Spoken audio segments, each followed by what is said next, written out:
நம்ம யார் வம்புக்கும் போறது இல்ல, யார் தும்புக்கும் போறது இல்ல. நம்ம உண்டு நம்ம சோழி உண்டுன்னு போயிடுறது. ப்ரோ ப்ரோ என்ன ஆச்சு? ஆளோட சண்டே ஏதாவது? இல்ல ப்ரோ அது ஒன்றும் இல்லை ப்ரோ, விடுங்க. சும்மா சொல்லுங்க ப்ரோ, அண்ணே மாதிரி தான் சொல்லுங்க, என்ன ஆச்சு? அது எப்படி சொல்கிறது ப்ரோ, ஆக்சுவலாக நான் ஒரு யூடியூப் சேனல் வச்சுருக்கேன். சரி. நல்லா குவாலிட்டியான கண்டென்ட் தான் போடுறேன். நல்லா வியூஸ் போகுது, நல்லா நிறையா சப்ஸ்கிரைபர் வந்தாங்க, நல்லா போய்கிட்டு இருந்துச்சு. இப்போ அப்படியே ஐடி படுத்துருச்சு. தெரியல ப்ரோ, யூடியூப் சேனல் படுக்கலாம், ஆனால் அதுக்காக அதை பார்த்து நீங்கள் படுத்துடக்கூடாது.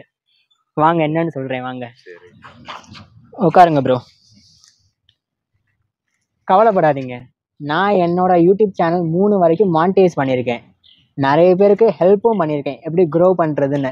தாராளமாக என்ன கண்டென்ட் போடுறீங்க, என்ன ப்ராப்ளம்னு சொல்லுங்க, பார்த்துப்போம். ப்ரோ. அதாவது நான் வந்து இந்த பசங்களை ட்ரிப்பு போகிறது, சரி, ஊர் சுற்றுறது, அப்புறம் டெய்லி ஃபேமிலியில் நடக்கிறத ஒரு ஃபேமிலி விளாக் மாதிரி அப்பப்போ எடுத்து போட்டுட்ருக்கேன் ப்ரோ.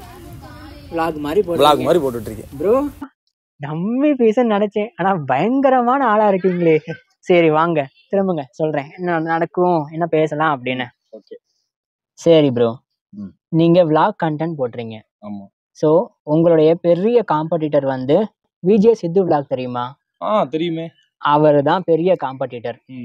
அவருக்கு எப்படி வியூஸ் அதிகமாக டக்குன்னு போகுதுன்னா, அவருடைய கண்டென்ட் நல்லா இருக்கு, அதையுமே தாண்டி அவருக்கு ஆல்ரெடி ஃபேஸ் வேல்யூ இருக்கு, எக்ஸ்பீரியன்ஸ் பயங்கரமா இருக்கு. ஸோ நீங்களும் இதே மாதிரி விளாக் சேனல் ரன் பண்றீங்கன்னா உங்களுடைய ஃபேஸ் வேல்யூ, கண்டென்ட் வந்து ஜென்யூலா இருந்தாலே உங்க ஃபேஸ் வேல்யூ இன்க்ரீஸ் ஆக ஆரம்பிக்கும் ஆரம்பத்துல.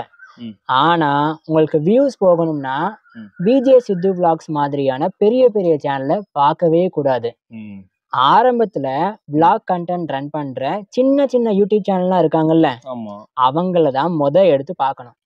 அவங்க எப்படி வந்து கம்மியான சப்ஸ்கிரைபர்ல வியூஸ் அதிகமா பாக்குறாங்க, அப்ப அவங்க என்ன ஸ்ட்ராட்டஜி யூஸ் பண்றாங்க, தம்ப்நெயில் டைட்டில், இதுதான் முதல்ல நீங்க பார்க்கணும். உள்ள கண்டென்ட் போக தேவையில்ல.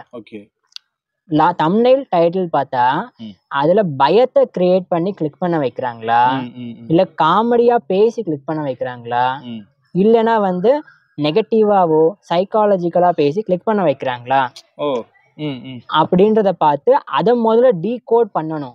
ஒரு வீடியோவை டீகோட் பண்றது எப்படின்னு நான் சொல்லித்தரேன். பட் அதெல்லாம் பார்க்கறதுக்கு முன்னாடி நான் ஒரு முக்கியமான விஷயத்த இப்போ ஷேர் பண்ணிக்கிறேன். ஸோ நீங்க வந்து இந்த மாதிரி விஷயங்களை நிறைய கத்துக்கணும் அப்படின்னு ஆசைப்பட்டீங்கன்னா நம்மளுடைய பெய்டு யூடியூப் கைடன்ஸ்னு இருக்கு. சரிங்களா? அதுல நான் உங்களுக்கு பர்சனலாவே கண்டென்ட்ல என்னென்ன தப்பு எல்லாம் பண்றீங்க, அதை எப்படி சரி பண்ணணும், ஒரு ஸ்ட்ராட்டஜி வைஸா உங்க சேனல்ல கொண்டு போனா எப்படி ஃபாஸ்டா க்ரோ பண்ண வைக்கலாம்னு நிறைய பேருக்கு இப்போ நான் கைட் பண்ணிட்டு தான் இருக்கேன். ஸோ நீங்களும் சரி பாக்குறவங்களும் சரி நம்மளுடைய பெய்டு யூடியூப் கைடன்ஸ்ல ஜாயின் பண்ணணும்னு ஆசைப்பட்டீங்கன்னா நான் கீழே வாட்ஸ்அப் நம்பர் கொடுத்துருக்கேன் இல்லையா, அது என்னுடைய பர்சனல் வாட்ஸ்அப் நம்பர் தான். தாராளமா நீங்களும் இப்பவே கான்டாக்ட் பண்ணுங்க.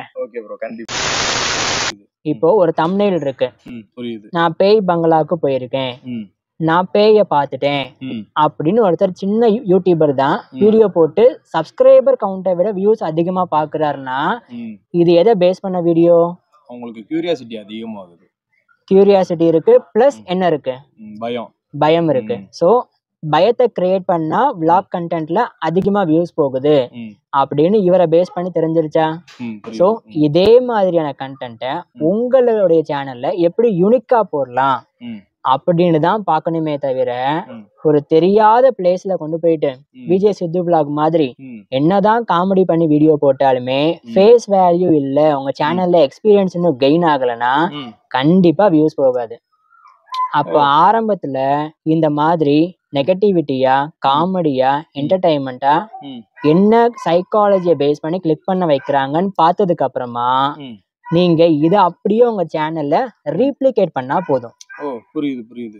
அப்ப ஆரம்பத்துல என்ன ஆகும், நிறைய புது புது ஆடியன்ஸ் இந்த மாதிரி பண்ண வச்சு உள்ள கொண்டு வந்துடலாமா, உங்க ஃபேஸ் வேல்யூ இன்க்ரீஸ் ஆயிருமா, உங்க கண்டென்ட் என்னன்னு தெரிஞ்சிருமா. நான் முன்னாடியே சொன்ன மாதிரி கண்டென்ட் ஜெனியூவலாவும் உள்ள வேல்யூ உங்க ஃபேஸை காமிச்சு பேசியிருந்தீங்கன்னா விஜய் சித்து விளாக்ஸ் ஆரம்பத்துல என்ன பண்ணாரோ அதையே நீங்க இப்பவுமே பண்ண ஆரம்பிப்பீங்க. புரியுது. அப்ப ஆட்டோமேட்டிக்கா உங்க சேனல்ல வந்து என்கேஜ்மெண்ட் ரைஸ் ஆகும்போது உங்க வீடியோ நிறைய ஆடியன்ஸுக்கு ரெக்கமெண்ட் ஆக ஸ்டார்ட் ஆகும். புரியுது புரியுது புரியுது புரியுது. மெயினான விஷயம் என்னது, சின்ன சேனலா பார்க்கணும், அதுல எந்த வீடியோக்கு வியூஸ் அதிகமா போயிருக்குன்னு பார்க்கணும், அதுல என்ன ஃபேக்டர் இருக்கு உள்ள, எதுக்கு கிளிக் பண்றாங்க ஆடியன்ஸ் அப்படின்னு பார்த்துட்டோம்னா நம்ம அதை அப்படியே ரீப்ளிகேட் பண்ணி கொஞ்சம் யூனிக்கா பண்ணும் போதே வியூஸ் போக ஆரம்பிச்சிடும். ஓ புரியுது புரியுது. அப்ப இவ்வளவு விஷயம் இருக்கா ப்ரோ இந்த யூடியூப்ல? இது நான் சொல்றது வெறும் 5% தான் ப்ரோ. என்ன ப்ரோ சொல்றீங்க? ஆமா, அவங்களுமே அவங்களா போடல. இப்ப நான் சொன்ன ஸ்ட்ராட்டஜி கொஞ்சம் அவங்களுக்கு தெரிஞ்சிருக்கு, இவங்க வேற சேனல்ல பாத்திருப்பாங்க, அவங்க அதை பார்த்து ரிப்ளிகேட் பண்ணி போடுறாங்க, அவங்களுக்கு ஒர்க் ஆகுது. சோ இத நீங்க ரிப்ளிகேட் பண்ணி யூனிக்கா போடணும், இதை அப்படியே காப்பி பண்ண கூடாது.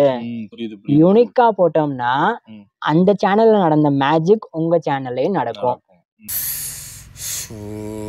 ப்ரோ நான் எவ்வளவு விஷயம் சொல்லியிருக்கேன், அதுக்கப்புறமாவும் சோகமா இருக்கீங்க ப்ரோ. இப்போ ஆக்சுவலாக என்னன்னா நீங்கள் சொல்கிறது எனக்கு நல்லா புரிஞ்சிருச்சு.